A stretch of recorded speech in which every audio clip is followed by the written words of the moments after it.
नारायण नारायण। आज का विषय है नाम तो जादू का दीपक ही है। एक बार एक स्त्री पवित्र वस्त्र पहनकर रसोई बना रही थी। उसी समय उसका बच्चा नींद से जागा और बिछोने में से ही माँ मुझे ले कहकर रोने लगा। माँ बोली, बेटा मैं तुझे लेने के लिए बहुत अधीर हूँ, लेकिन तू कपड़े मात्र उतार कर आ। लेकिन वह बच्चा कपड़े उतारने के लिए तैयार नहीं था और माँ माँ कहकर रोने लगी। तब पड़ोस की एक स्त्री आई। उसने बच्चे के कपड़े उतारे, वह बिछोने से बाहर आया। तब माँ ने उसे छाती से लगाया। हमारा भी उस छोटे बच्चे जैसा ही हो गया है।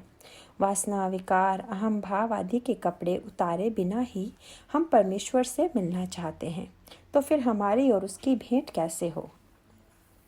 परमेश्वर भी माता की तरह अत्यंत प्रेम युक्त और सहनशील है, स्नेहशील है।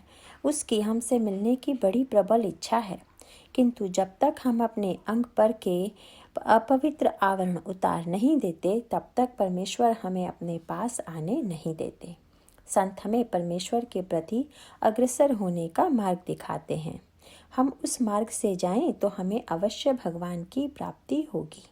तुम लोगों ने पुराणों में पढ़ा ही होगा कि जब दुर्योधन और अर्जुन श्री कृष्ण के पास गए, तब श्री कृष्ण भगवान ने कहा कि जो मुझे चाहता हो उसे मेरी सारी सेना और दूसरी चीज़ें नहीं मिलेंगी। यह सुनकर दुर्योधन ने उसकी सारी सेना मांग ली। अर्जुन को सच्चा आनंद हुआ, क्योंकि उसे जो वस्तु चाहिए थी वह मिल रही है, और वह यह जानता था कि एक परमेश्वर के बिना बाकी सब व्यर्थ है। प्राण के बिना हजारों शरीर किस काम के।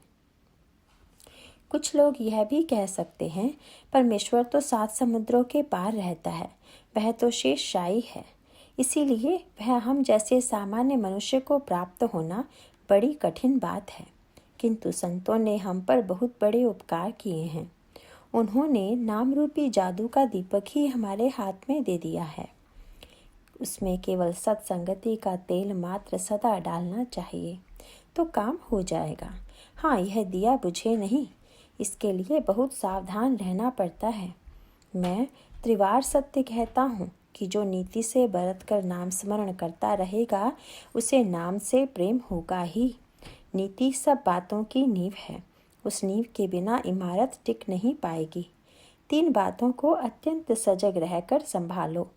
पर स्त्री माता के समान मानो, पर धन और पर निंदा को विष्टा के समान मानो, और जो भी परिस्थिति हो नाम स्मरण करना मत छोड़ो। तुम्हें भगवान से अवश्य प्रेम होगा। नारायण नारायण।